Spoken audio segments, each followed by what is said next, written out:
Hadis muttafaqun alaih.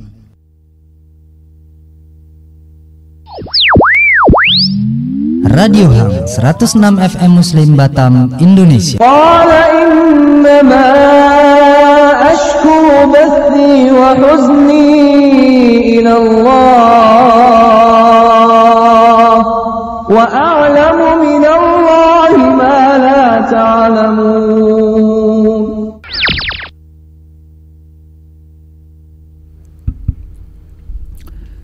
Bismillah. Assalamualaikum warahmatullahi wabarakatuh. Alhamdulillahirabbil alamin. Wassalatu wassalamu ala asrafil anbiya'i wal mursalin wa ala alihi washabihi ajma'in.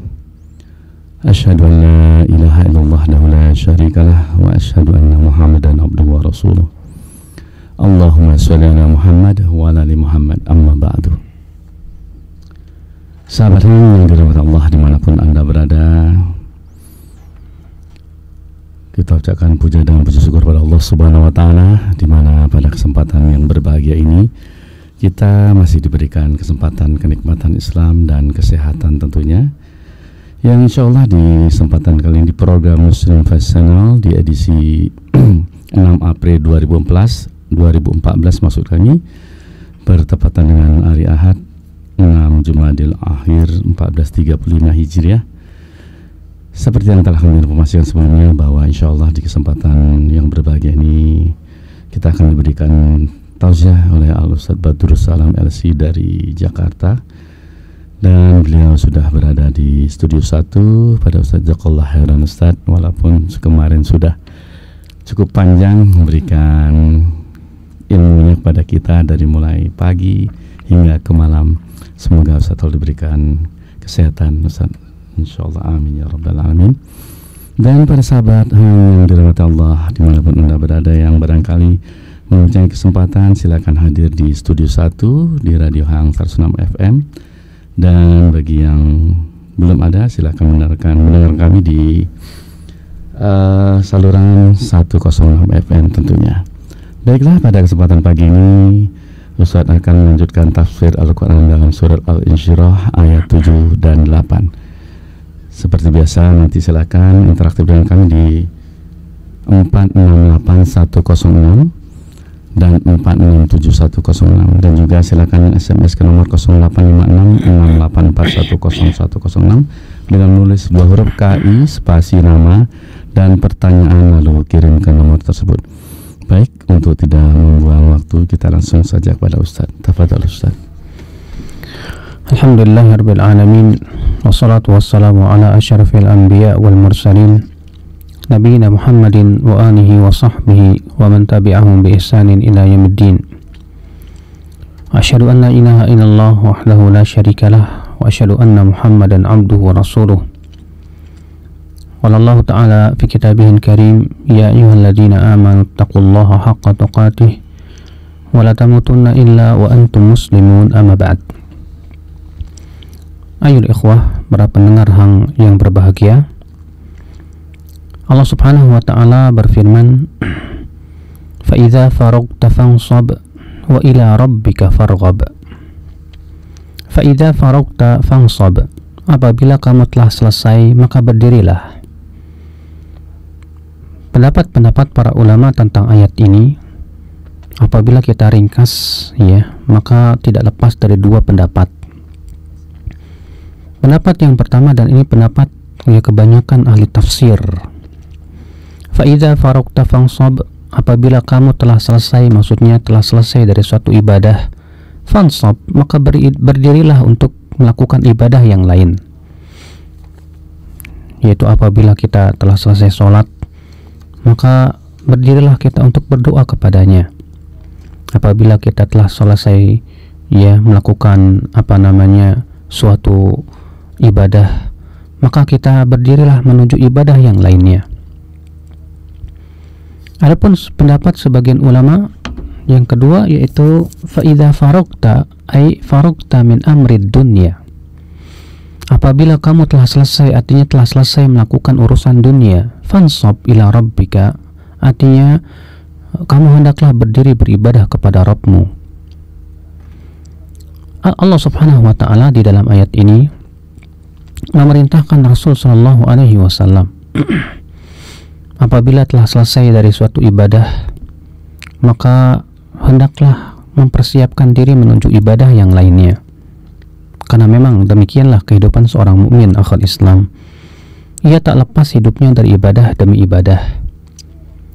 Apalagi seorang mukmin menjadikan urusan dunianya menjadi bernilai ibadah. Ketika seorang mukmin makan, ia mengharapkan agar dari makannya tersebut ia bisa kuat untuk ia beribadah kepada Allah. Dengan makannya tersebut ia ingin melaksanakan hak jasadnya, sehingga pada waktu itu makannya bernilai ibadah untuk dia.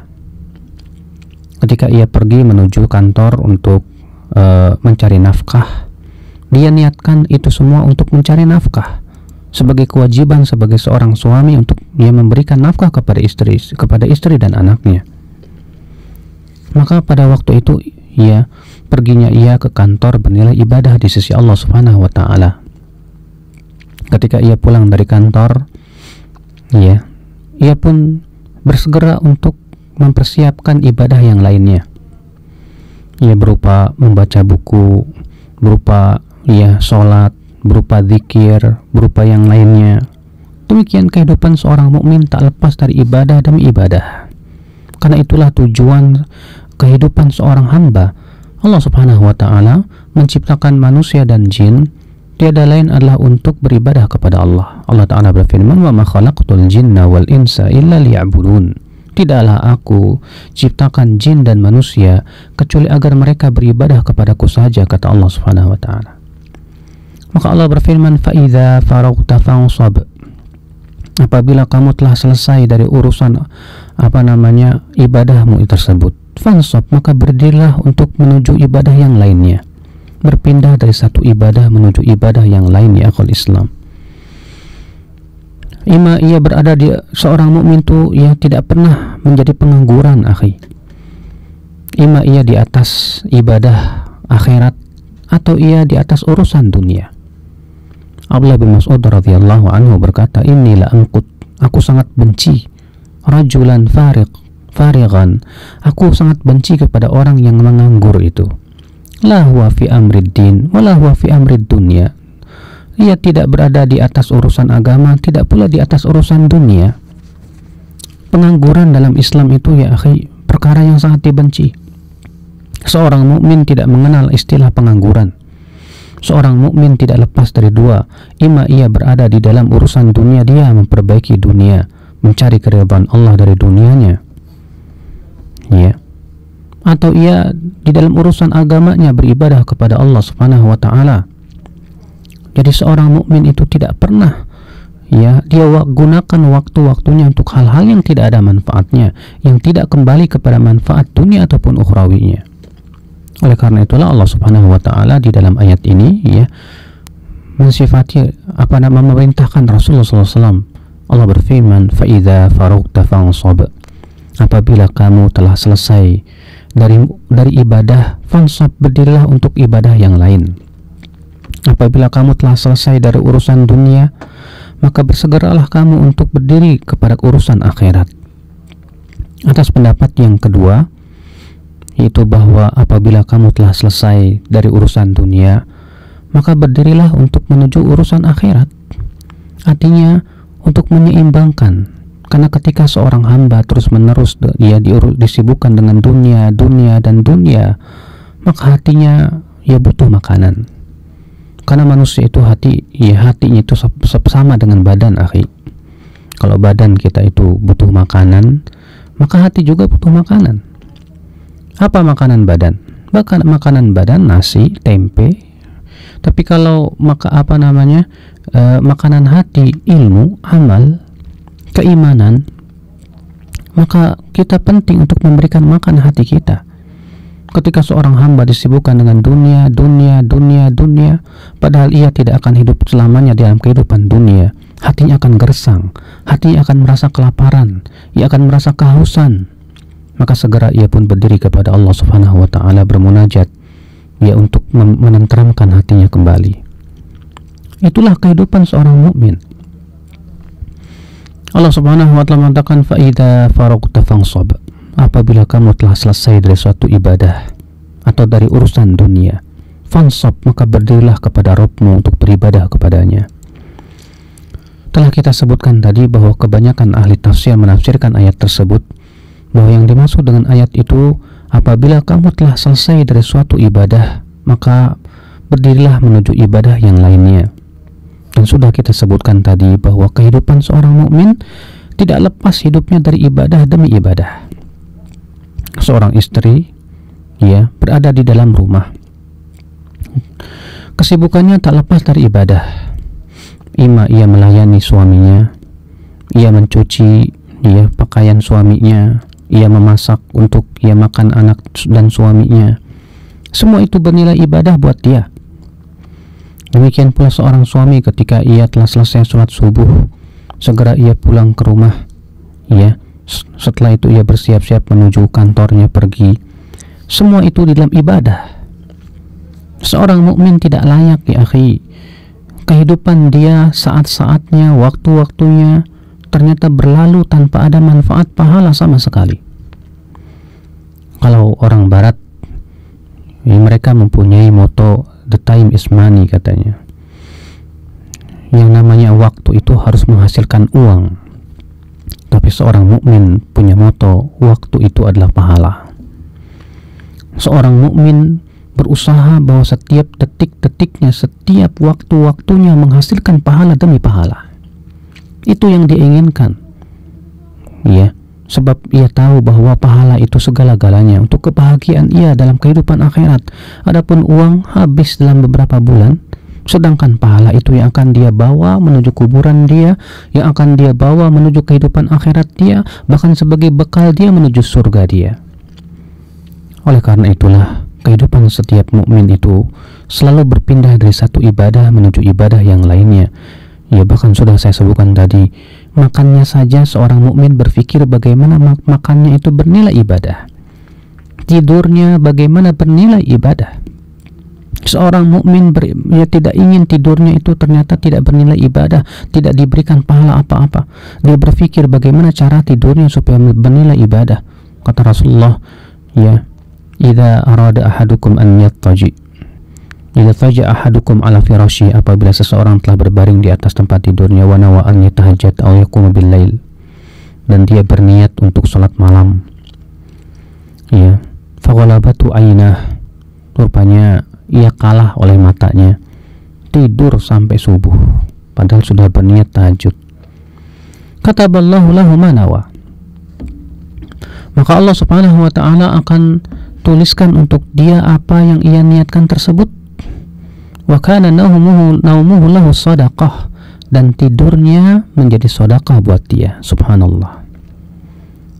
Ya, seorang mukmin melihat hadis ini, subhanallah, berarti bagaimana supaya tidurnya mendapatkan pahala bernilai sedekah. Dia niatkan untuk sholat malam nanti malam, sehingga tidurnya bernilai ibadah. Subhanallah. Makanya kita lihat kehidupan seorang mukmin itu apabila telah selesai dari satu ibadah berpindah ke ibadah yang lainnya. Setelah ia tidur selesai, ya, dengan niat, ia pun bangun. Ketika bangun saja sudah beribadah. Ya, ia bangun sambil ia duduk lalu mengusap wajahnya, berucap alhamdulillahilladzi ahyana ba'dama amatana wa ilaihin nusyur. Ia berucap la ilaha illallah wahdahu la syarikalah, lahul mulku wa lahul hamdu wa huwa ala kulli syai'in qadir. Subhanallah, alhamdulillah, la ilaha illallah, wallahu akbar, la haula wa la quwata illa billah, Allahumma gfirli. Segera ia bangun untuk berwudu. Ia pun kemudian sholat witir atau sholat malam. Ya, di waktu subuhnya ia pergi ke masjid. Setelah di masjid ia pun zikir pagi. Ia sibukkan dengan berzikir kepada Allah, membaca Al-Quran dan yang lainnya. Ya, sementara istri mempersiapkan semua persiapan untuk suaminya. Akhirnya hidup seorang mukmin berpindah dari satu ibadah menuju ibadah yang lainnya. Subhanallah. Maka celaka seorang hamba yang ternyata waktu-waktunya tidak di dalam keadaan ibadah. Ada seseorang yang hidupnya dari awal, dari pagi sampai sore selalu dalam keadaan maksiat, iyadzan billah, atau berada dalam perkara yang tidak ada manfaatnya.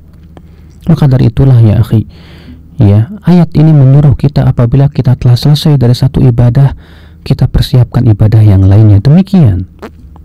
Maka setiap kita yang ingin melakukan perkara-perkara yang tidak bernilai ibadah, berfikirlah. Ya, terkadang seseorang mau menonton piala sepak bola. Tanya kepada diri kita, apakah kalau saya nonton ini berpahala? Apakah bertambah keimanan saya setelah nonton sepak bola ini? Apakah bertambah keilmuan saya? Apa manfaatnya buat saya? Apakah ini bernilai ibadah?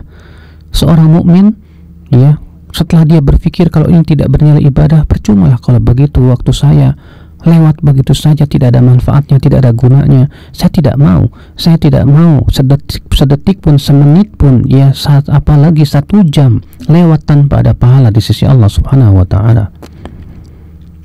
Maka subhanallah, Allah Ta'ala mengatakan dalam ayat ini, فَإِذَا فَرُغْتَ فَانْصَبْ.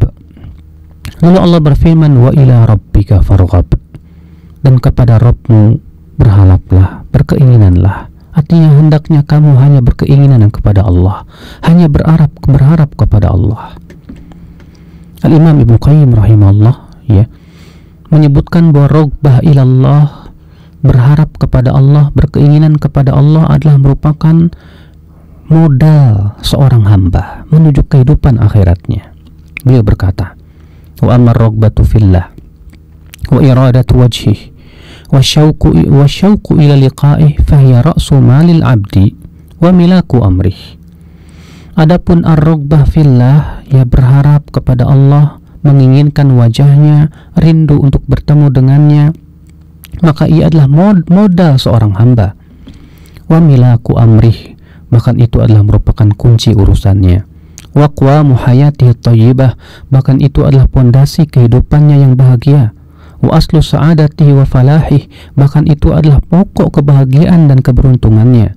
Wa na'imihi wa qurrati aini, itu adalah merupakan ketentraman hatinya, penyejuk matanya. Walidzalika khuliqa wa bihi umir, untuk itulah ia diciptakan, untuk itu pula ia diperintahkan. Wa bidzalika ursilatir rusul, dan untuk itu pula para rasul diutus. Wa unzilatil kutub, dan para kitab-kitab suci diturunkan. Wala salaha lil qalbi wala na'im, tidak ada kebaikan untuk hati, tidak pula ada kenikmatan, illa bi an takuna raghbatuhu ilallah, kecuali apabila keinginan dia hanya kepada Allah. Fayakunu huwa wahdah marghubahu wa matlubahu wa muradahu, sehingga Allah lah yang menjadi keinginan dia yang paling utama. Subhanallah.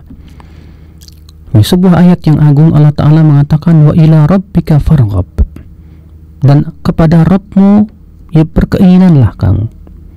Ar-raghbah ilallah, seorang mukmin itu selalu berkeinginan kepada Allah. Maksudnya apa? Dia ingin agar semua perbuatan dia diridhai oleh Allah. Dia ingin hatinya selalu rindu untuk bermunajat kepada Allah. Dia berharap dari amalan-amalan solehnya pahala dari Allah dan keridhaannya, sehingga hatinya betul-betul ikhlas mengharapkan semuanya wajah Allah, bukan wajah manusia. Berbeda dengan orang yang hatinya menginginkan kehidupan dunia, berbeda dengan orang yang hatinya menginginkan sedikit dari perhiasan kehidupan dunia ini. Akhirnya amalan soleh pun ia lakukan semuanya karena mengharapkan dunia. Fala ilaha illallah. Maka ini sebuah kerugian yang nyata ya akhi, ketika seorang mukmin menjadikan keinginan dia semuanya karena ingin dunia. Adakah musibah yang lebih besar dari itu? Kalau Rasul kita yang mulia alaihi wasallam saja berdoa kepada Allah, wala taj'al musibatana fi dinina wala taj'alid dunya akbaru hammina wala mablagha ilmina. Ya Rabb, ya Allah, jangan engkau jadikan musibah itu menimpa agama kami ya Allah, dan jangan engkau jadikan keinginan kami terbesar adalah dunia, dan jangan engkau jadikan dunia sebagai puncak ilmu kami ya Allah. Subhanallah, doa yang agung akhi. Rasulullah SAW minta kepada Allah jangan sampai musibah itu menimpa agama. Yang kedua, Rasulullah minta kepada Allah jangan sampai dijadikan keinginan terbesar kita hanya dunia.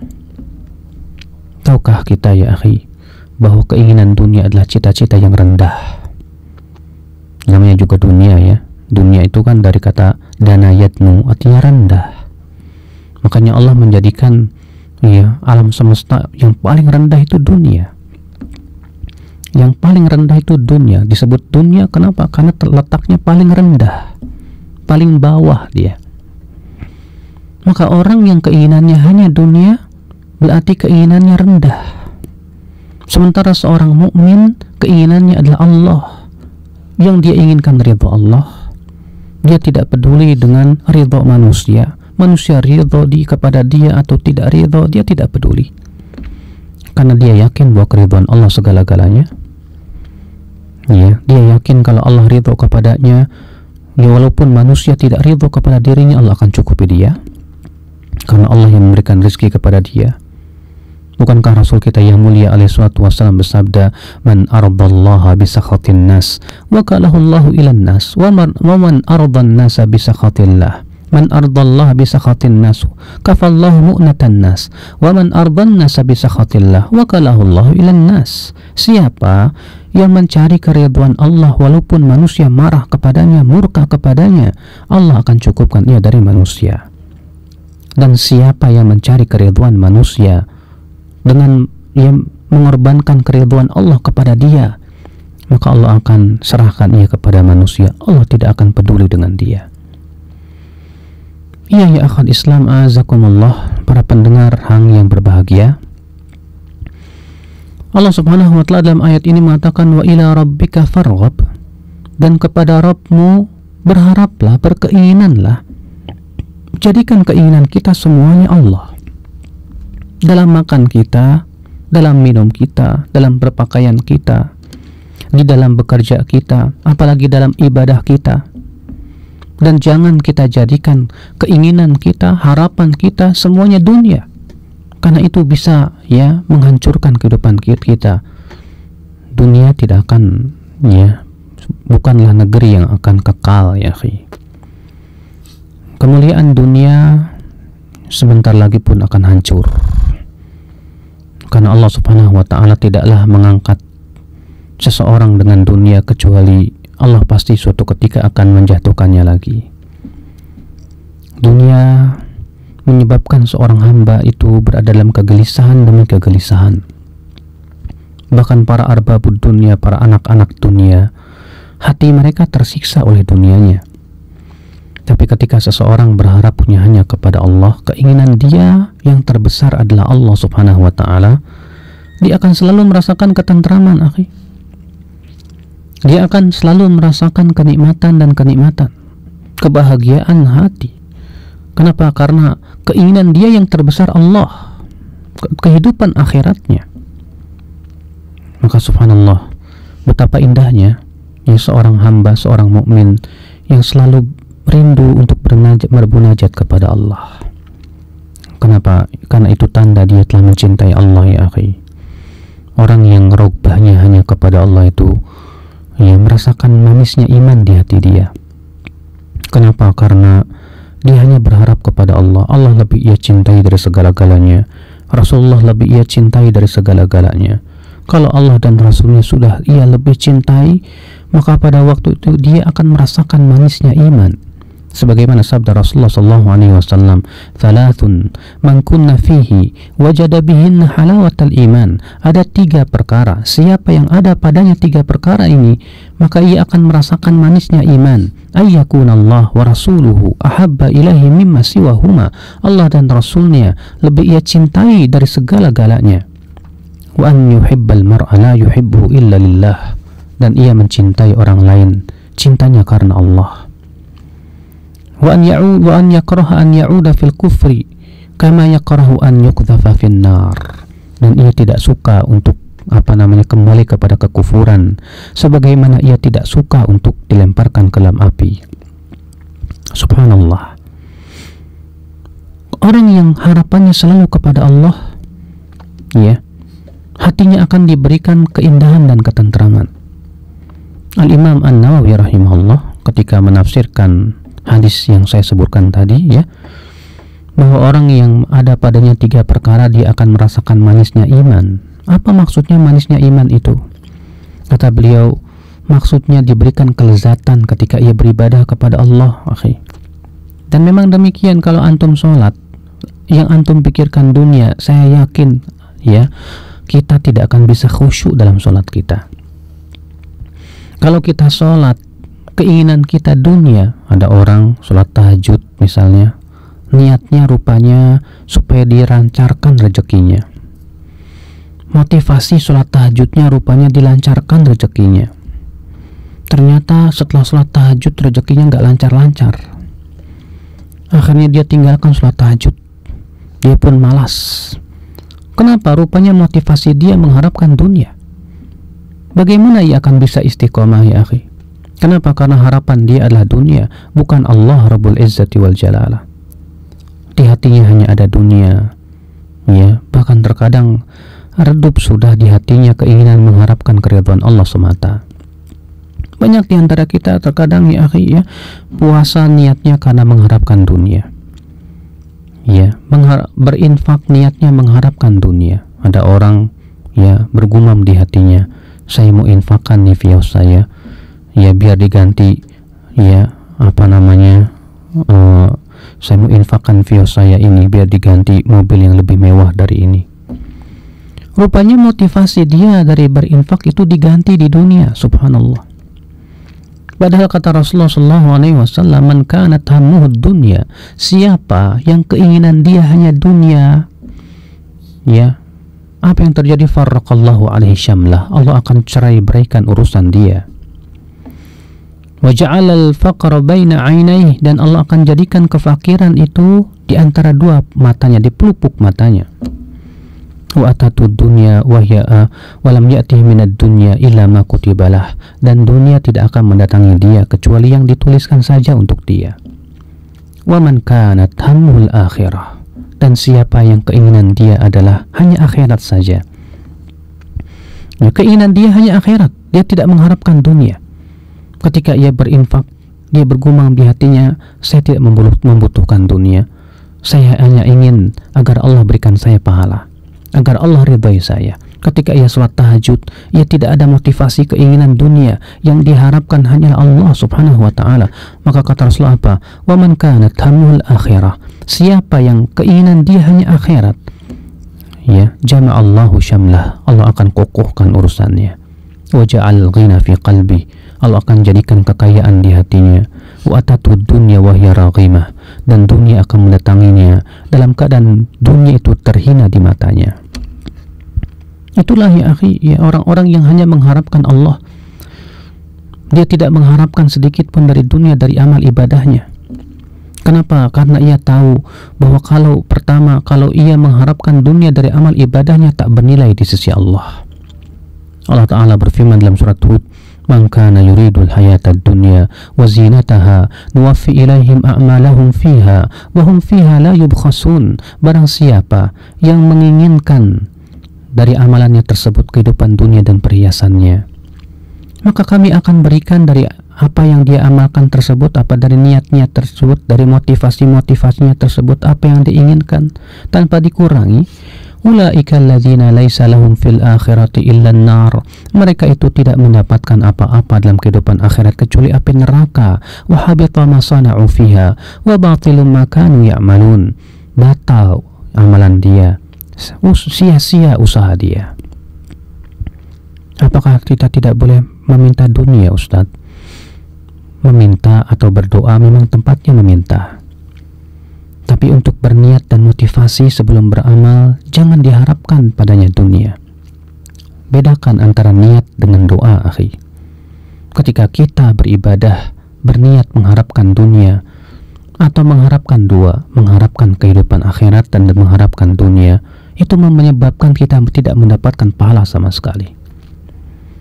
Subhanallah, ada seorang laki-laki, ia datang kepada Rasulullah SAW, dan hadis ini Hasan dikeluarkan oleh At-Tabrani di dalam Mu'jamnya.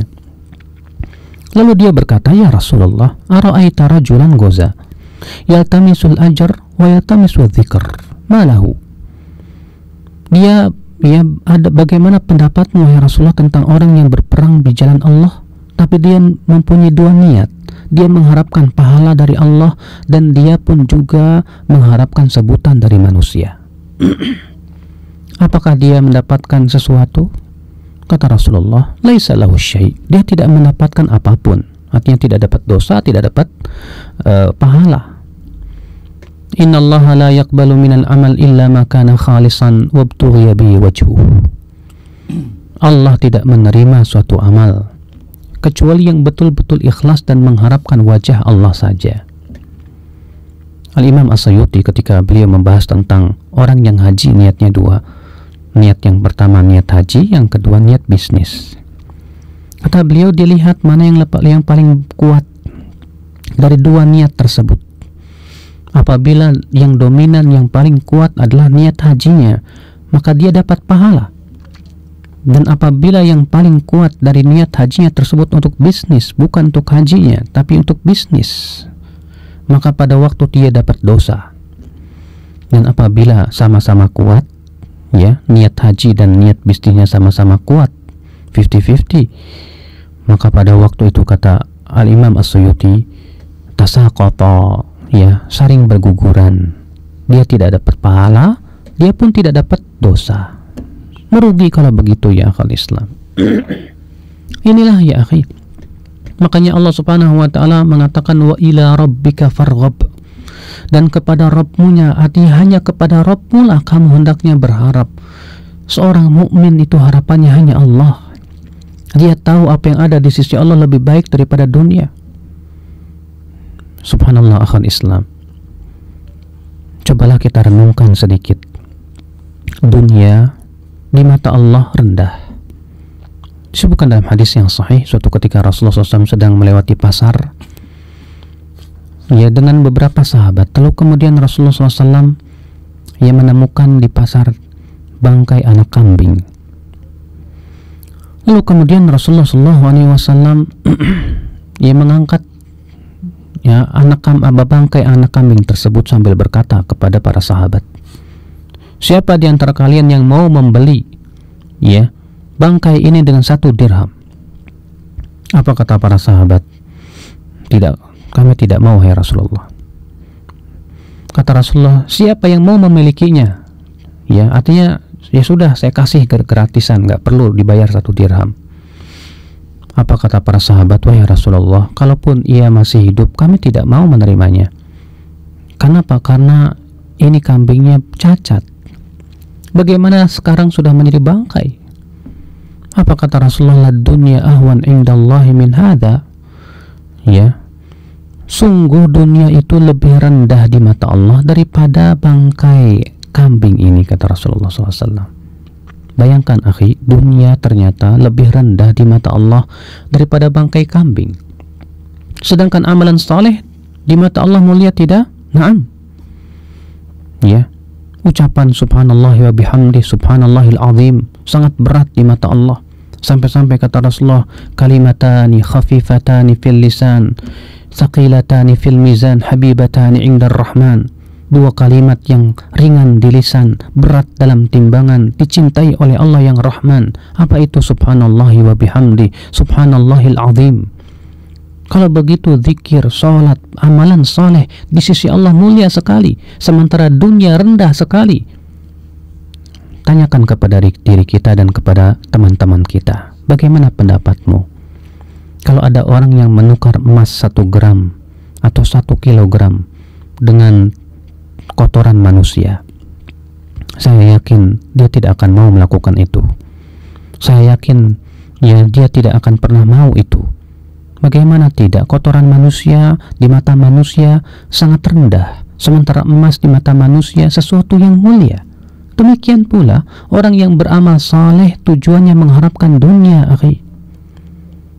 Dunia itu rendah di mata Allah, sedangkan amalan soleh mulia di sisi Allah. Kemudian kita harapkan padanya dunia, sesuatu yang rendah. La ilaha illallah.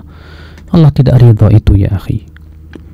Kewajiban kita adalah wa ila rabbika farghab. Kita hanya berharap kepada Allah. Dalam amalan soleh kita hanya berharap apa yang ada di sisi Allah. Namun terkadang akhi, ya, seseorang ini akibat daripada kurang yakin kepada Allah. Seakan-akan kalau dia ikhlas 100% mengharapkan wajah Allah, Allah tidak akan memberikan dunia kepada dia. sehingga akhirnya niatnya harus selalu dicampuri oleh dunia, dan dunia. Ya, padahal Allah sudah berjanji di dalam hadis-hadis yang sahih, dalam ayat Al-Quran, bahwa orang yang berinfak pasti diganti. Itu janji. Jadi tidak perlu diniatkan oleh hati kita, akhi. Harapan kita yang terbesar hanyalah Allah.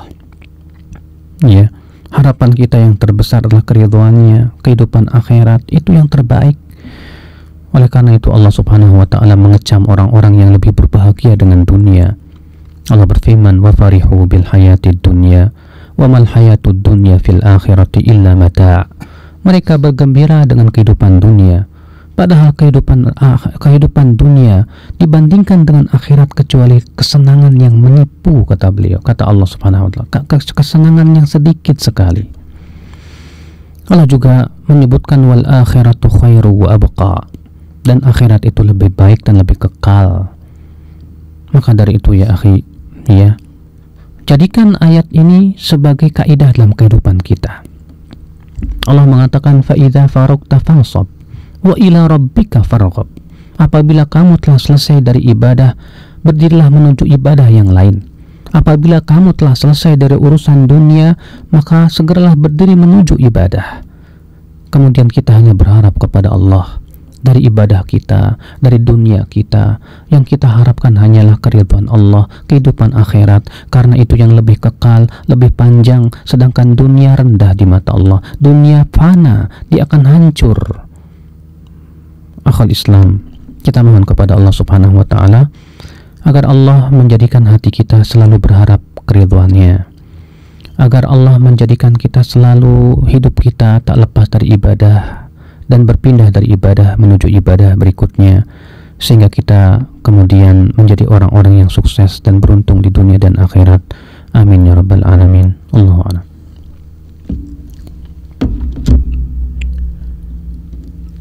Jazakallah khairan wa barakallahu fiik pada Ustaz yang telah memberikan kajian di kesempatan program Muslim Channel kali ini. Dan sahabat Hang yang dirahmati Allah dimanapun Anda berada, tentunya banyak sekali pertanyaan yang akan kami terima dengan tausiah Ustaz sekali pagi ini, dan cukup banyak dari SMS yang kami terima juga. Dan untuk sebelum kita masuk pada sesi tanya jawab, tentunya kita akan berikan beberapa pesan berikut ini. Informasi umroh kembali 106 Hang FM Batam membuka kesempatan kepada sahabat Hang di Indonesia, Singapura, dan Malaysia untuk bergabung dalam umroh bersama Radio Hang Batam selama 11 hari yang insya Allah akan berangkat pada tanggal 30 Mei hingga 9 Juni 2014 yang dibimbing langsung oleh asatidzah Radio Hang FM Batam dengan harga paket mulai dari $2.760 Singapura per orang. Harga sudah termasuk tiket feri Batam Singapura pulang pergi, transportasi dari Harbourfront ke Changi Airport Singapura pulang pergi, tiket penerbangan nyaman dengan Saudi Arabian Airlines Singapura Jeddah Direct pulang pergi, akomodasi di Madinah dengan Hotel Bahauddin atau yang setara, dan akomodasi di Mekah dengan Hotel Luluat Doi of Rahman atau yang setara, manasik umroh sebelum keberangkatan, bimbingan ibadah dan guide selama di Tanah Suci, perlengkapan ibadah umroh berupa travel bag, tas sendal, seragam, kain ihram bagi pria, jilbab bagi wanita, dan buku panduan umroh, transportasi lokal dengan bus AC selama perjalanan, ziarah kota Madinah dan Mekah, makan sesuai jadwal program menu masakan Indonesia, visa umroh, bagasi cuma-cuma 20 kg dan air zam-zam. Dengan persyaratan paspor asli yang masih berlaku minimal 8 bulan dari jadwal keberangkatan. Nama di paspor minimal harus terdiri dari 3 suku kata. Contoh, Abdullah Zubair Zakaria. Fotokopi KTP dan kartu keluarga masing-masing 2 lembar. Bagi peserta wanita harus membawa mahram. Akte nikah asli bagi yang berangkat pasangan suami istri. Akte lahir asli bagi yang berangkat dengan umur di bawah 16 tahun. Buku kuning hasil vaksinasi meningitis. Pas foto berwarna dengan latar belakang warna putih dan fokus wajah 80%. Ukuran 3x4 dan 4x6 masing-masing 4 lembar. Segera daftarkan diri Anda untuk bergabung bersama sahabat Hang FM lainnya dalam umroh bersama Radio Hang Batam tanggal 30 Mei 2014 ke Radio Hang FM, Komplek Karnaval Mall lantai dasar Batam Center. Telepon 0778 469 106 atau ke marketing kami 0813 643 24106 dan 0852 6463 4106. Email hang106@gmail.com, website www.hang106.com. Harga sewaktu-waktu dapat berubah tanpa pemberitahuan terlebih dahulu jika terdapat kenaikan harga penerbangan, hotel, dan biaya visa. Buruan daftar, peserta terbatas.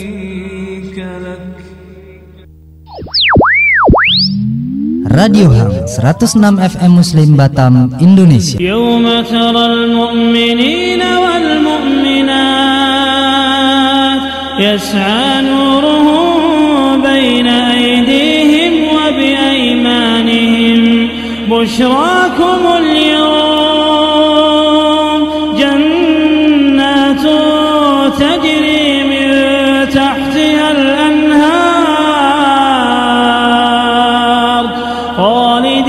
فيها ذلك هو الفوز العظيم.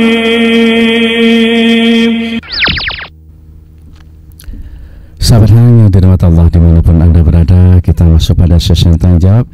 Insyaallah kita masih cukup banyak waktu untuk bisa menjawab dari pertanyaan yang antum berikan. Kita akan menerima penelpon pertama di kesempatan kali ini. Assalamualaikum. Waalaikumsalam warahmatullahi wabarakatuh. Maaf, dari siapa, di mana? Saya Pak Mukhtar dari Batu Haji. Pak Mukhtar, silakan Pak Mukhtar. Nah, begini Ustaz, bagaimana maksudnya itu ayat-ayat walatan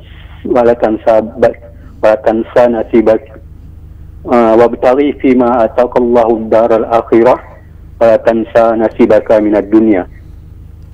Itu aja. Nah, itu tolong penjelasannya Ustaz. Assalamualaikum. Waalaikumsalam warahmatullahi wabarakatuh.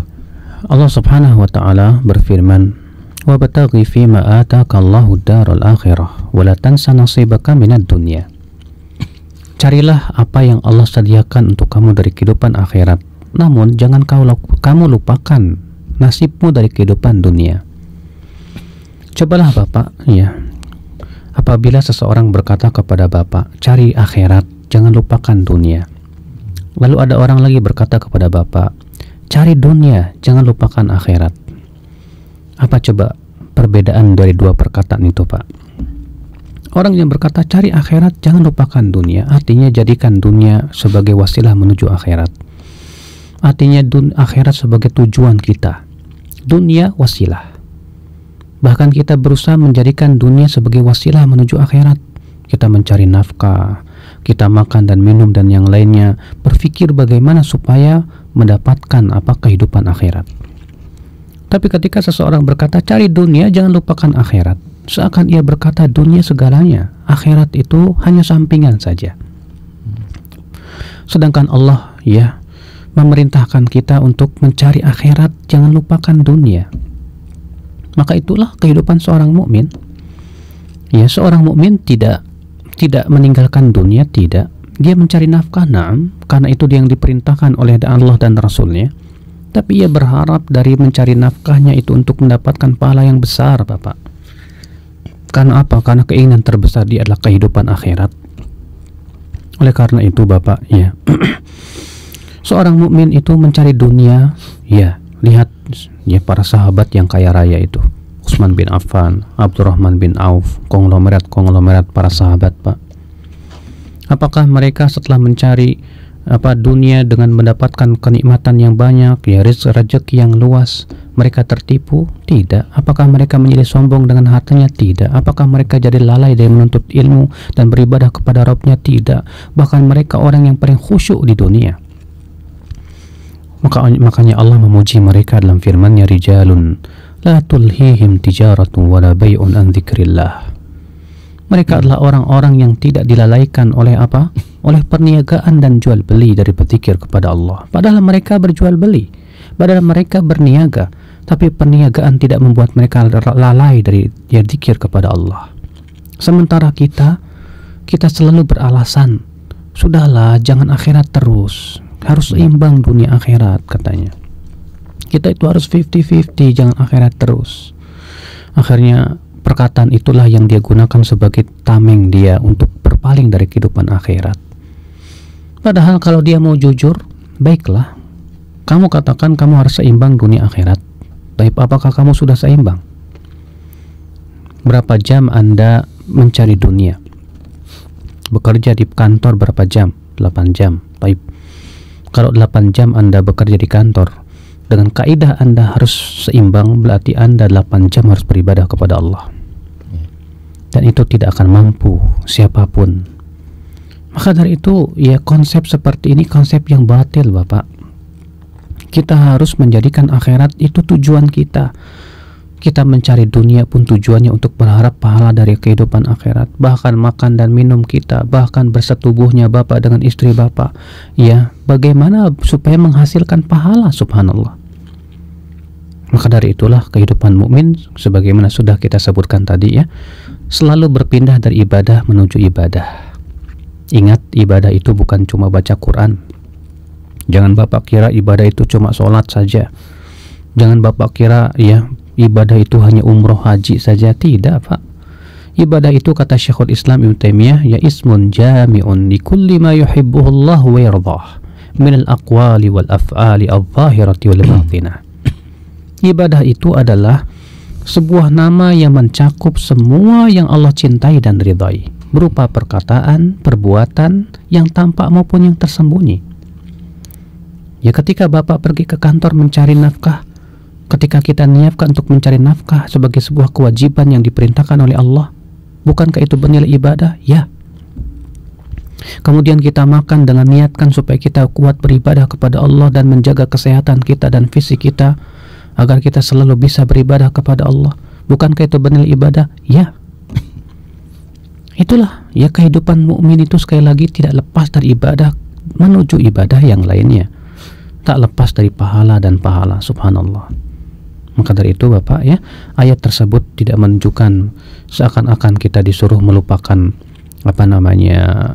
seperti yang dikatakan oleh orang-orang, katanya kita harus seimbang dunia akhirat. Tapi pada kenyataannya dia malah lebih condong kepada dunia daripada akhirat. Tapi kita jadikan akhirat sebagai tujuan kita. Adapun dunia wasilah menuju kehidupan akhirat. Kita berusaha untuk ya mendulang pahala dari dunia kita. Wallahu a'lam. Barakallahu fiik sahabat Hang. Demikian tadi jawabannya, semoga bermanfaat. Dan kita kembali pada penanya berikutnya. Assalamualaikum. Waalaikumsalam. Maaf Pak, bisa volume radionya dikecilkan Pak? Iya. Iya maaf, dari siapa di mana nih Pak? Ini dari Mas Rasid dari Kabil. Iya silakan Mas Rasid. Assalamualaikum Ustaz. Waalaikumsalam warahmatullahi wabarakatuh. Saya ingin bertanya, saya pernah mendengar hadis qudsi yang artinya apabila aku telah membutakan kedua belah mata hambaku, maka aku gantikan dengan surga. Pertanyaan saya Ustaz, apakah hadis ini sahih? Kalau memang demikian, orang buta yang bagaimana Ustaz yang dapat surga itu Ustaz? Terima kasih Ustaz jawabannya. Terima kasih. Assalamualaikum warahmatullahi wabarakatuh. Waalaikumsalam warahmatullahi wabarakatuh. Mas Rasid di Kabil, silakan Ustaz. Kalau Bapak baca hadis itu secara sempurna, jawabannya sudah ada dalam hadis itu Pak. Ya kata Rasulullah, siapa yang Allah ambil dua matanya fasobar, lalu dia sabar, maka Allah aku akan ganti ya dengan surga. Berarti ya yang diberikan oleh Allah surga itu adalah yang sabar dan beriman kepada Allah. Kalau dia buta tapi dia di atas kekufuran, ya, dia syirik kepada Allah, dia tidak di atas keislaman, bagaimana ya itu akan bermanfaat kesabarannya? Tidak ada manfaatnya kalau begitu. Berarti ya syaratnya dia harus beriman kepada Allah, ya di atas agama yang Allah ridhai. Yang kedua, dia sabar, dia rela dengan ketentuan-ketentuan yang telah Allah berikan kepada dia. Ya, di saat itulah Allah akan berikan kepada dia surganya. Tapi kalau dia tidak sabar, dia selalu protes kepada Allah, dia selalu marah kepada Allah, dia selalu suudzon kepada Allah, ya, sehingga dia pun tidak menerima takdir yang ada. Maka seperti ini percumalah kalau begitu. Ya sudahlah, ia di dunia diberikan oleh Allah Subhanahu wa taala kesengsaraan dengan dibutakan. Sudah begitu hatinya pun buta. Akhirnya dalam akhirat dia betul-betul ya tidak merasakan lagi dalam kehidupan akhirat kenikmatan. Maka dari itu ya disebutkan dalam hadis tersebut Bapak ya, bahwa yang dimaksud mereka yang akan diganti oleh Allah dengan surga dari kebutaannya, itu yang sabar, ya, ridho dengan ketentuan Allah Subhanahu wa taala kepada dia. Nah, jazakallah khairan. Sahabat Hang, kami akan bacakan pesan singkat yang sudah cukup banyak masuk, datangnya dari Delaneros di Batu Ampar. Assalamualaikum Ustaz. Waalaikumsalam warahmatullahi wabarakatuh. Ustaz, bagaimana cara yang bijak menggunakan media-media seperti internet, Facebook, WhatsApp, dan yang lainnya agar tidak termasuk hamba yang lalai kepada Allah, Ustaz? Mohon nasihatnya, Ustaz. Subhanallah, media-media ini membuat banyak kaum muslimin lalai, walaupun dia sudah ngaji sekalipun juga. Kita lihat, ya, dia berjenggot di atas mata kaki. Kita lihat dia memakai jilbab, ya, bahkan jilbabnya sangat syar'i, tapi ternyata hari-harinya tidak berkah. Kenapa? Rupanya ia disibukkan dengan BBM, dengan Facebook, dengan WhatsAppan, ya, sangat tidak berkah kehidupannya. Ngobrol ngalor ngidul sana sini, dilalaikan dan dilalaikan. Subhanallah. Maka dari itulah, akhi, seorang mukmin sebelum dia masuk dalam dunia seperti itu, berusaha introspeksi diri. Kira-kira dia akan terfitnah atau tidak? Kira-kira dia akan bisa menjaga hatinya atau tidak? Karena ya, media-media seperti itu bagaikan pedang bermata dua. Ya, kita ini terkadang serba salah. Kadang karena keasikannya, bahkan ya ada seseorang berkata kepada saya, Ustadz, saya punya suami kalau Facebookan sampai jam 3 malam, Ustadz. Subhanallah. Ya, kalau ditanya urus kenapa? Ini untuk dalam rangka dakwah, katanya. Akhi, dakwah di Facebook seringkali tidak ikhlas. Kenapa? Karena ada Tuhan selain Allah yang bernama komen. Ya. Terkadang seseorang itu ketika yang komen banyak, wah, jadi semangat dia, senang. Tapi ketika tidak ada yang komen, sedih hatinya. Akhirnya yang dia harapkan komen dan komen. Dahulu Sufyan bin Uyainah pernah mengadu kepada gurunya, "Hai guruku, saya punya kajian setiap Jumat pagi. Kalau yang hadir datang, saya senang. Dan kalau yang hadir sedikit, saya merasa ya sedih. Kenapa itu, wahai guruku?" Kata gurunya, "Hai anakku, itu majelis yang buruk, tinggalkan saja." Makanya kata Sufyan bin Uyainah, "Fama'utu ilahi abadan." Semenjak itu aku tidak mau lagi kembali kepada majelis itu. Nah, sekarang terbebaskah hati kita mengharapkan komen-komen itu? Ya, yang kedua, kita terkadang ketika sibuk share kopas, kita jadi ustadz kopas, ya, di Facebook ataupun di WhatsApp itu jadi ustadznya, ustadz kopas namanya. Itu selalu kita men-share. Mungkin hati kita mengharapkan pahala dari Allah Subhanahu wa taala. Mudah-mudahan ini bermanfaat buat mereka. Tapi sudahkah hati kita pun selamat dari rasa ujub? Terkadang kita merasa karena kita sudah banyak men-share ilmu, kita seakan mempunyai derajat yang tinggi dari keilmuan. Mungkin saja kita akan dipanggil oleh orang ustadz atau ustadzah atau yang lainnya. Disinilah yang menjadi harus introspeksi diri kita. Belum lagi ngobrol ngalor ngidul. Belum lagi kalau ternyata artikel yang kita share itu ada yang tidak setuju, kemudian dia mencaci maki kita balas dengan caci-cacian dan yang lainnya. Akhirnya hidup kita habis, ya, tidak ada manfaatnya. Padahal Sahih Bukhari belum kita pelajari, padahal Sahih Muslim belum kita pelajari, Kitabut Tauhid belum kita pelajari, masih banyak ilmu yang belum kita pelajari. Kita disibukkan dengan itu, ya akhi.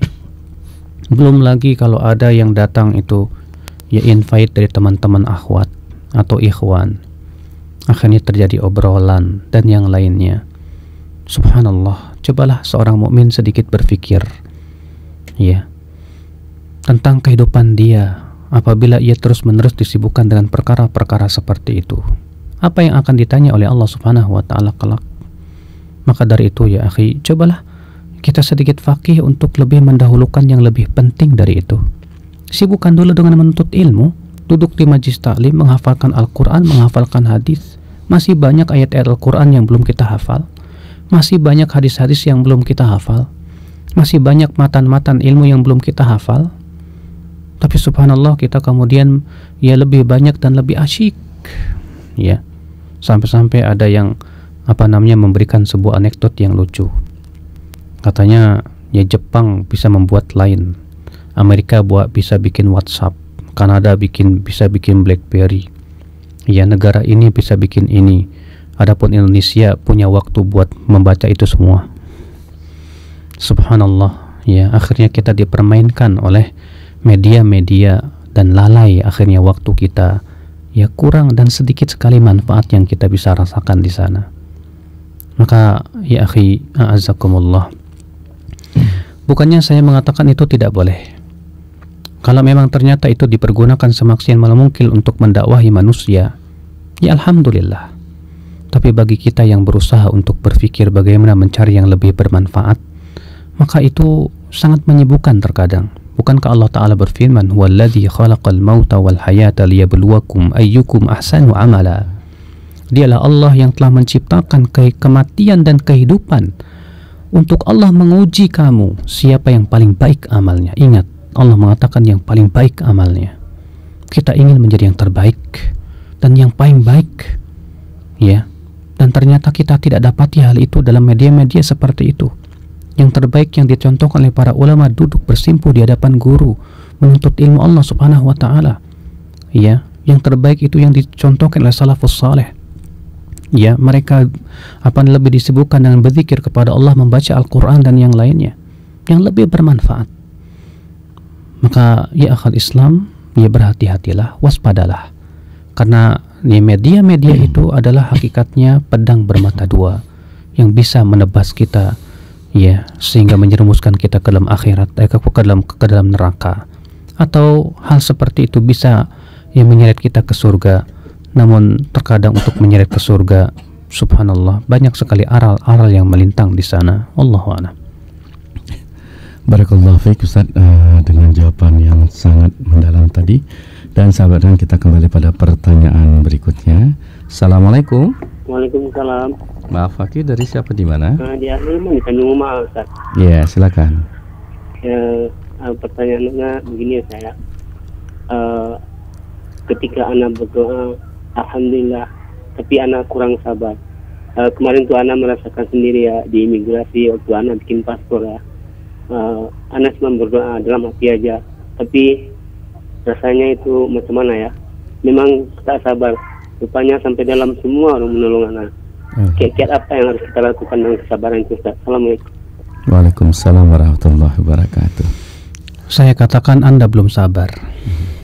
Sabar tidak akan mengeluh, tapi Anda mengharapkan agar cepat dikabulkan. Ketika kita berdoa, saya sudah sabar, tapi kok nggak dikabul-kabulin. Jadinya saya bingung, saya gelisah dan gundah. Itukah sabar? Bukan sabar itu namanya. Tapi itu namanya ya ngedumel, kesel di hati. Saya sudah berdoa, tapi rupanya hati kita mengharapkan supaya segera dikabulkan doa kita. Akhirnya ketika doa kita tidak dikabul-kabulkan, kita suudzon kepada Allah. Ya kenapa? Saya sudah berdoa, saya sudah sabar kok kenapa kok begini terus, kok dipersulit dan yang lainnya. Akhirnya kita suudzon kepada Allah, kita menganggap bahwa diri kita sudah sabar, padahal kita tidak sabar sebetulnya. Bukankah Rasul kita yang mulia alaihi salatu wasallam bersabda, yustajabu li ahadikum malam yasta'jil. Doa seseorang dari kamu itu akan diijabah oleh Allah selama tidak tergesa-gesa. Selama tidak tergesa-gesa. Makanya ya, yang terbaik bagi seorang hamba adalah yang disebutkan oleh Imam Ibnu Qayyim rahimahullah. Ketika kita berdoa, kita minta dipermudah oleh permudah, ya Allah, mudahkan urusan saya.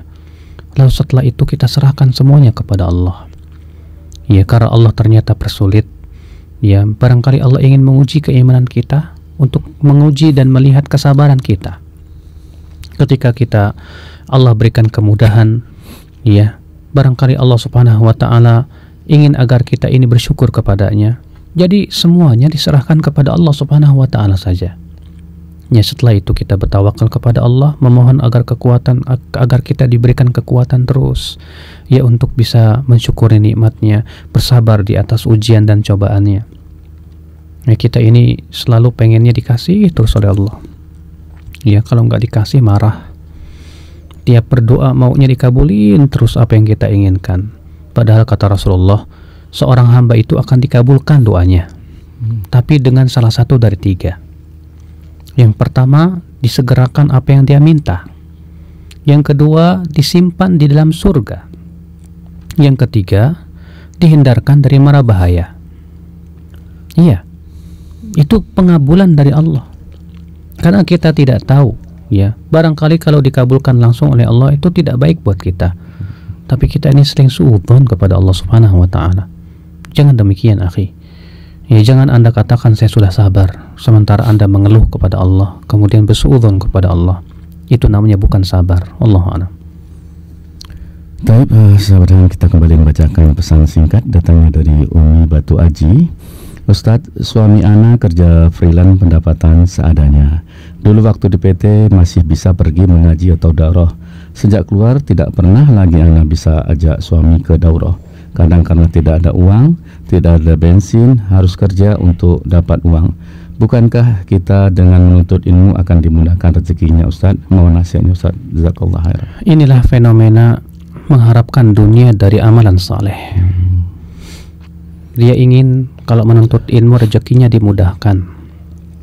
Tatkala menuntut ilmunya, ya setelah dia menuntut ilmu rezekinya tidak dimudahkan, lama kelamaan akhirnya dia mundur dari menuntut ilmu. Saya jamin orang sebut seperti itu tidak akan bisa istiqomah. Ibu yang bertanya, ya, luruskan niat dalam menuntut ilmu. Menuntut ilmu bukan tujuan mendapatkan rezeki dunia. Dan jangan jadikan amalan akhirat, yaitu menuntut ilmu tersebut, untuk tujuan-tujuan mengharapkan dunia. Harapkan semuanya kepada Allah Subhanahu wa taala semata. Ya, yakinlah bahwa kalau Allah Subhanahu wa taala berikan kepada kita rezeki dari arah manapun juga, Allah pasti akan berikan asal kita berusaha. Tapi jangan sampai kemudian amalan soleh kita dibatalkan oleh Allah gara-gara kita mengharapkan dunia. Maka dari itu, ibu, ya, memang betul takwa meluaskan rezeki. Betul. Allah Ta'ala berfirman, "Wa may yattaqillah yaj'al lahu makhraja wa yarzuqhu min haitsu la yahtasib." Barang siapa yang bertakwa kepada Allah, Allah akan berikan jalan keluar dan Allah akan berikan rezeki dari arah yang tidak disangka-sangka. Betul. Ketakwaan itu membuka pintu rezeki. Namun ketika yang kita harapkan hanya rezeki dan tidak mengharapkan apa yang ada di sisi Allah berupa pahala, atau kita ya mengharapkan pahala tapi juga mengharapkan dunia, akhirnya kita rugi dunia kita. Kita tidak dapat pahala, diganti juga belum tentu, ya. Akhirnya kita pun merugi. Jangan seperti itu. Menuntut ilmu lah semampu kita. Kalau ternyata kita tidak mampu karena tidak adanya harta, ya kita bisa beruzur kepada Allah bahwa ini sesuai dengan kemampuan saya. Tapi lihatlah orang-orang yang begitu sangat semangat dalam menuntut ilmu walaupun mereka tidak punya harta. Lihat saja Imam Syafi'i rahimahullah, bagaimana beliau subhanallah dahulu tidak punya uang sama sekali untuk menuntut ilmu. Tapi karena kesungguhan beliau ya untuk menuntut ilmu, akhirnya Allah jadikan ia sebagai orang yang mulia di sisi Allah Subhanahu wa taala. Ya, kemarin waktu saya ngisi di Palembang, ada yang berkisah ke saya, Ustadz, ya, ada seseorang tuh subhanallah, ya, ikhwan kita, ketika mendengar Ustadz mau ngisi di tempat itu, ya, dia pingin sekali ikut daurah katanya, ingin menuntut ilmu. Lalu dia berkata kepada istrinya, aduh, ya, dari mana kita punya uang untuk pergi ke sana ya, katanya gitu. Akhirnya ya si istrinya kasihan sama suaminya pengen menuntut ilmu Allah Subhanahu wa taala. Dikasihnya bekal sama istrinya. Ini mas, duit cuma ada 3.000 perak. Ya. Nah, kemudian si suami ini ya sudahlah. Akhirnya apa yang terjadi? Ya dia naik mobil, naik mobil, sesampainya sisanya jalan kaki. Masya Allah. Padahal yang dia tempuh itu puluhan kilo, ratusan kilo bahkan. Saking semangatnya untuk menuntut ilmu Allah Subhanahu wa taala, dia tidak peduli. Subhanallah. Saya jadi ingat dengan kisah Imam Ahmad terdahulu. Ketika beliau dari Baghdad ingin pergi ke mana? Ke Yaman untuk menuntut ilmu dari Al-Imam Abdul Razzaq bin Hammam As-San'ani. Imam Ahmad tidak punya uang. Ya. Akhirnya beliau pun tetap, karena beliau ingin sekali menuntut ilmu, beliau berjalan kaki. Di tengah perjalanan, beliau harus menggadaikan pakaian yang melekat di badannya. Nah, subhanallah, Imam Ahmad gadaikan gara-gara itu hanya ingin menuntut ilmu Allah Subhanahu wa taala. Sampai kemudian beliau berjalan.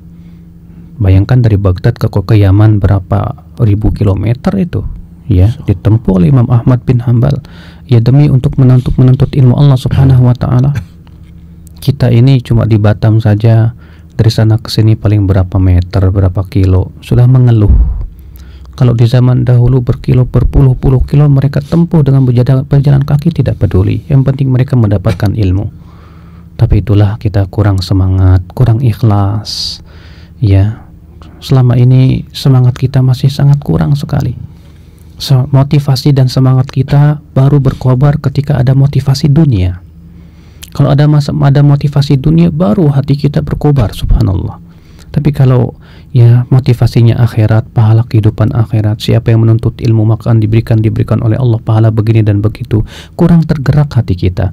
Tapi kalau iming-imingan nyanti, kalau menuntut ilmu dimudahkan rezekinya, diluaskan rezekinya, baru dia semangat. Rupanya dia lebih semangat ketika diberikan imingan dunia daripada imingan akhirat. Apakah seperti itu keikhlasan? Tidak. Dia belum ikhlas. Dia belum mengharapkan wajah Allah semata. Nah, sahabat Hang, kita akan mengangkat penelpon berikutnya lagi. Assalamualaikum. Waalaikumsalam warahmatullahi wabarakatuh. Maaf Ibu, dari siapa, di mana Ibu? Dari Ummu Daud di Tanjung Pinang. Silakan Ibu. Assalamualaikum Ustaz. Assalamualaikum warahmatullahi wabarakatuh. Ustaz, Ana mau tanya ini doa setelah tasyahud akhir sebelum salam, mana yang bagusnya dibaca? Allahu ini di bawahnya masalah dajjal gitu. Sebenarnya sering lupa ini membaca yang lain gitu. Ini masalah dajjal nih bawahnya Ustaz. Mohon penjelasan Ustaz. Maksudnya tujuannya, pertanyaannya apa Bu ya? Doanya atau dajjalnya Bu? Maksudnya ini di bawahnya ayatnya ada dajjal. Jadi mana yang bagus dibawain? Nah, yang ada dajjal apa yang lain gitu loh. Itu aja Bu. Syukron Ustaz. Assalamualaikum warahmatullahi wabarakatuh. Waalaikumsalam warahmatullahi wabarakatuh. Doa setelah tasyahud akhir itu Ibu, sebelum salam ada beberapa doa yang diajarkan oleh Rasul kita yang mulia alaihi salatu wassalam. Namun yang sangat ditekankan adalah yang ini. Rasulullah mengatakan apabila seseorang telah tasyahud akhir, hendaklah ia berlindung dari 4 perkara. Allahumma inni a'udzubika min adzabi jahannam wa min adzabil qabr wa min fitnatil mahya wal mamat wa min syarri fitnatil masihid dajjal. Dalam satu riwayat ada tambahan Allahumma inni a'udzubika minal ma'tham wal maghram. Dan juga Rasulullah SAW mengajarkan doa yang lain yang Rasulullah ajarkan kepada Abu Bakar. Allahumma inni zalamtu nafsi dzulman katsira wa la yaghfiru dzunuba illa ant faghfir li maghfiratan min indika warhamni innaka antal ghafurur rahim. Dalam satu riwayat Abu Daud Rasul juga mengajarkan doa sebelum salam, Allahumma inni as'aluka fi'lal khairat wa tarkal munkarat wa hubbal masakin wa an taghfira li wa tatuba alai wa idza aradta biqamin fitnah faqbidni ilaika ghairu maftun. Juga dalam hadis Mu'adz bin Jabal Rasulullah menganjurkan di belakang salat berucap Allahumma a'inni ala dzikrika wa syukrika wa husni ibadatika. Nah, ini doa-doa yang Rasulullah ajarkan sebelum salam setelah tasyahud akhir. Maka kita ucapkan itu, kita berdoa dengannya. Terlebih yang berlindung dari 4 perkara itu sangat ditekankan sekali. Allahu a'lam. Sahabat, kita akan membacakan lagi pertanyaan via SMS datangnya dari Nursida Tahir di Australia, Ustaz. Bismillah, Ustaz. Ana tinggal di Australia, Ustaz. Di tempat kami belum ada yang mengenal sunnah. Alhamdulillah, ana banyak mendapat ilmu melalui radio sunnah ini dan mengadakan kajian live di grup Skype interaktif dengan Ustaz yang selalu memberikan tausiah juga melalui radio, Ustaz. Pertanyaan ana, apakah hal seperti ini belum mencukupi untuk mendapatkan ilmu syar'i, Ustaz? Mohon nasihatnya, jazakallahu khairan. Anti yang bertanya di Australia sana, apabila memang kemampuan anti baru seperti itu, ya gunakan kemampuan itu semaksimal mungkin. Allah Ta'ala berfirman, la yukallifullahu nafsan illa wus'aha. Allah tidak memberi beban kepada seseorang kecuali sesuai dengan kemampuan. Maka gunakan semua kemampuan kita untuk menuntut ilmu Allah Subhanahu wa Ta'ala. Ya. Dan memang ya resiko untuk tinggal di negeri yang di situ tidak ada ulama pastilah akan sulit sekali untuk mendapatkan kajian. Oleh karena itu para ulama ya memberikan wasiat kepada kita, kalau kita mencari tempat tinggal, upayakan yang di situ banyak ulamanya, banyak ilmunya, ya, sehingga pada waktu itu kita bisa menuntut ilmu Allah Subhanahu wa Ta'ala, kita bisa mendalaminya, ya. Adapun ketika ya bagaimana lagi Ustadz, saya kan ikut kerja suami, tugas suami di sini, ya alhamdulillah kalau begitu maksimalkan yang ada, ya sesuai dengan kemampuan, ya mudah-mudahan ibu diberikan terus semangat untuk menuntut ilmu Allah Subhanahu wa Ta'ala dan ditambahkan ilmu-ilmu yang bermanfaat. Amin ya rabbal alamin. Tapi selanjutnya kita akan menerima penelpon berikutnya. Assalamualaikum. Assalamualaikum. Waalaikumsalam warahmatullahi wabarakatuh. Maaf Bu, bisa volume radionya dikecilkan Bu? Iya. Ya, dari siapa di mana Bu? Maaf. Umu Cahaya di Batu Haji. Umu Cahaya, silakan. Assalamualaikum Ustaz. Waalaikumsalam warahmatullahi. Ini Ustaz, tadi Ustaz sampaikan kan bahwa dunia itu sangat hina dan rendah sekali di mata Allah. Sebentar akan punah dan tidak kekal, Ustaz. Tetapi kenapa ya Ustaz, manusia itu sangat cenderung sekali cinta dengan dunia, sehingga kadang-kadang dalam urusan dunia tidak pernah lalai dan mencari-cari alasan, sementara kalau urusan akhirat selalu mencari-cari alasan, Ustaz. Ya, itu aja Bu. Ya, mohon nasihat dan penjelasannya Ustaz. Assalamualaikum warahmatullahi wabarakatuh. Waalaikumsalam warahmatullahi wabarakatuh. Waalaikumsalam warahmatullahi wabarakatuh. Kenapa Bu ya? Jawabannya satu Bu, karena di sana ada makhluk namanya iblis. Iblis itu ingin sekali ya manusia menjadi teman-temannya dalam api neraka.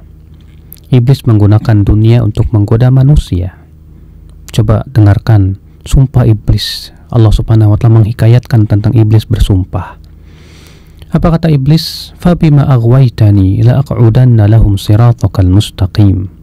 Ya Allah, karena engkau telah sesatkan aku akan halang-halangi hamba-hambamu dari jalanmu yang lurus. Thumma la'atiyannahum min baini aydihim wa min khalfihim wa an aymanihim wa an syama'ilihim wa la tajidu aktsarahum syakirin. Kemudian aku akan datangi mereka dari depan, dari belakang, dari kanan dan kiri mereka, dan engkau tidak akan mendapatkan kebanyakan mereka bersyukur. Iblis sudah bersumpah dalam ayat ini untuk selalu menggoda manusia. Dan di antara alat yang digunakan oleh iblis adalah dunia. Dijadikan dunia itu ya terlihat indah di matanya, dihiaskan kepada iblis oleh iblis kepada dia bahwa ia akan hidup di dunia selamanya, bahwa dia akan hidup di dunia 1000 tahun lagi. Ya. Demikian memang orang-orang yang terkena tipu daya iblis, di mana di saat itu seorang hamba yang terkena tipu daya iblis, dia menganggap seakan-akan dunia segala-galanya. Lalu dijadikan oleh iblis lupa dia kepada kehidupan akhirat. Ya, dijadikan oleh iblis hatinya mengharapkan dunia saja. Di saat ya dia sudah asyik dengan dunianya, dia mulai lalai dari kehidupan akhirat. Dijadikan lagi oleh iblis keinginannya supaya dia adalah keinginannya dunia. Ya, akhirnya dia pun lebih semangat mencari dunia yang terlihat oleh matanya, dan ia tidak semangat untuk mencari akhirat oleh sesuatu yang tidak terlihat oleh matanya. Yang musibahnya lagi, dijadikan oleh iblis ragu tentang kehidupan akhirat. Akhirnya dia merasa ragu, apa benar akan ada hari akhirat? Apa benar ya nanti akan ada kebangkitan setelah kematian? Inilah ya akhi, ya fenomena. Memang subhanallah, ya Allah sudah sunatullah, Allah ciptakan di dunia ini ternyata tidak mulus kehidupan kita. Di sana ada iblis, di sana ada hawa nafsu, di sana ada syahwat. Dalam tubuh manusia sendiri ada syahwat. Ya, cinta kepada harta ada dalam hati manusia. Nah, itu yang dijadikan pintu oleh iblis untuk menggoda manusia. Ya, oleh karena itulah ibu ya, memang ternyata subhanallah sudah sunatullah orang yang bersyukur kepada Allah sedikit ternyata jumlahnya. Allah berfirman, wa qalilum min ibadiyasy syakur. Ya, dan sedikit sekali dari hambaku yang bersyukur. Maka dari itu ibu, yang terpenting adalah diri kita. Ya, jangan selalu kita bertanya kenapa dan kenapa, tapi yang kita pikirkan adalah bagaimana dengan saya. Saya sudahkah tertipu dengan dunia? Sudahkah saya selalu mengharapkan dunia? Alhamdulillah, saya mengharapkan akhirat, Ustadz. Alhamdulillah, selamatkan kalau begitu. Ya, keluarga kita. Kita ajak suami, ibu ajak suami, ibu ajak kakak, adik, orang tua, ya, untuk kembali kepada Allah. Dan ingatkan bahwa kita hidup di dunia tidak akan lama, paling 60 tahun, 70 tahun, 80 tahun selesai. Kemudian kita akan mati, menghadap kepada Allah pencipta alam semesta. Nah, inilah ya. Maka dari itulah seruan atau dakwah kepada kehidupan akhirat harus kita berusaha untuk ya ingatkan kepada manusia supaya mereka tidak tertipu dengan kehidupan dunia, dan kemudian kita ingatkan bahwa dunia sesuatu yang fana, dan setelah itu akan kita meninggal dunia, lalu kemudian dibangkitkan kelak di hari kiamat. Nah, jazakallahu khairan sahabat Hang, kita masih ada lebih kurang 10 menit ke depan dan cukup banyak pertanyaan, dan mohon bersabar, kita akan berusaha semampu kita. Kita akan terima kembali penelpon berikutnya. Assalamualaikum. Waalaikumsalam warahmatullahi wabarakatuh. Maaf, dari siapa, di mana Pak? Dengan Dede di Jodoh, Ustaz. Pak Dede di Jodoh, silakan Pak. Iya, saya pernah dengar dari seorang ustaz yang mengatakan bahwa carilah dunia seolah-olah kamu akan hidup selamanya, dan beribadahlah dengan sebaik-baiknya seolah-olah kamu akan mati. Itu ada hadisnya dari Nabi yang sahih itu, Ustaz. Tolong penjelasannya. Waalaikumsalam warahmatullahi wabarakatuh. Ketahuilah Bapak bahwa itu bukan hadis, bukan sabda Rasulullah, namun dinisbatkan kepada seorang sahabat yang bernama Umar bin Khattab radhiyallahu anhu arwah. Namun juga diriwayatkan ya dari perkataan Ibnu Abbas, namun itu tidak sahih. Yang jelas perkataan ini mempunyai ada benarnya dalam makna. Carilah dunia seakan-akan kamu akan hidup selamanya. Artinya ketika kita mencari dunia, kita bersungguh-sungguh ya, dan ketika kita beribadah kepada Allah, kita pun bersungguh-sungguh. Artinya kita berusaha untuk profesional dalam seluruh perkara. Dalam dunia, dalam pekerjaan kita harus profesional. Sebaik-baik mungkin kita lakukan tugas kita di kantor, seamanah-amanah mungkin kita lakukan tugas kita di kantor. Jangan kita lalai. Ya, waktunya untuk bekerja, waktunya untuk ibadah. Itu benar, dan itu ditetapkan oleh kaidah-kaidah syariat, Pak. Ya. Namun bukan berarti bahwa kita kemudian tertipu dengan dunia, tidak. Ya, sudah kita sebutkan tadi bahwa seorang mukmin ketika melaksanakan urusan dunia dia harapkan padanya wajah Allah semata. Saya mau bekerja, saya ingin melaksanakan amanah dan tugas saya. Karena melaksanakan amanah itu hukumnya wajib, saya harus kerjakan ya amanah ini sebaik-baiknya, karena itu amanah di punggung saya yang kelak akan ditanya oleh Allah Subhanahu wa Ta'ala. Lalu dia lakukan amanah di tugas dia di kantor tersebut, Masya Allah, dengan sungguh-sungguh, ya penuh dengan amanah, ya profesional dia dalam pekerjaannya. Maka itu subhanallah sifat seorang mukmin. Ya. Nah ini Bapak, jadi sama sekali asar tersebut tidak menunjukkan bahwa kita seakan-akan tertipu oleh dunia, tidak. Akan tetapi kita berusaha untuk profesional dalam setiap permasalahan, bahkan dalam ibadah pun kita harus profesional. Segala sesuatu harus berbuat ihsan, sebagaimana sabda Rasulullah SAW, Innallaha katabal ihsan ala kulli syai'. Sesungguhnya Allah mewajibkan ihsan pada segala sesuatu. Dan ihsan itu artinya itqanus syai', ya, mengokohkan suatu perbuatan Artinya kalau kita dalam perbuatan, kita berusaha untuk semaksimal mungkin melakukan itu sebaik-baiknya. Wallahu a'lam. Nah. Kami akan kembali pada pertanyaan via SMS. Datanya dari Pak Hendro di Jodoh. Hidup ini harus bernilai ibadah. Ustaz, saya berusaha mengingat Allah dengan cara berzikir di mana saja, di saat apa saja, Ustaz. Pertanyaan, Ustaz, kadang di dalam berzikir tidak lidah mengucapkan, tapi pikiran kadang kemana-mana ingat kerjaan, Ustaz. Terus kembali mentadaburi yang diucapkan. Bagaimana agar selalu istiqomah, Ustaz? Syukran. Tentu Bapak, ya, ketika kita berpikir sementara lisan berucap, nilainya tidak lebih berat ketika kita berzikir kemudian hati kita hadir. Kenapa demikian? Karena tujuan berzikir adalah, tujuan beribadah adalah memperbaiki hati. Semakin ibadah itu memperbaiki hati kita, ya, maka itu semakin besar pahalanya di sisi Allah Subhanahu wa taala. Ketika Bapak berzikir subhanallah, alhamdulillah, la ilaha illallah, kemudian pikiran Bapak ke kantor, kemana, lisan berucap tetap berpahala. Tapi ketika hati tidak hadir, itu membuat ya pahalanya berkurang. Lalu kemudian hati kita pun, ya lisan kita pun kembali berucap, hati kita kemudian hadir, ya, sehingga hati kita merasakan keindahan, merasakan bergetar di hati ketika kita mengucapkan subhanallah, alhamdulillah, maka itu menjadi lebih besar pahalanya di sisi Allah Subhanahu wa taala. Namun demikian, ya, kita berusaha untuk menjadikan bibir kita basah dengan zikir kepada Allah. Ya, kita upayakan semaksimal mungkin. Namun tentunya ingat, ya, di sana ada kewajiban, di sana ada perkara yang sifatnya wajib, di sana ada yang perkara sifatnya sunnah. Jangan sampai kemudian kita ingin mengejar yang sunnah, kemudian kita melalaikan yang wajib. Ya, coba kita lihat dan pertimbangkan mana yang lebih wajib dan mana yang lebih sunnah. Ya, kalau kita dalam pekerjaan yang mengharuskan kita bersungguh-sungguh untuk mau melakukan pekerjaan tersebut, gara-gara kita berzikir akhirnya kita lalai, ini namanya melalaikan yang wajib, ya, kemudian hanya untuk demi mengejar yang sunnah. Ini tidak baik tentu. Ya, maka dari itu kita harus faqih dalam masalah menilai amalan-amalan, ya. Allahu a'lam.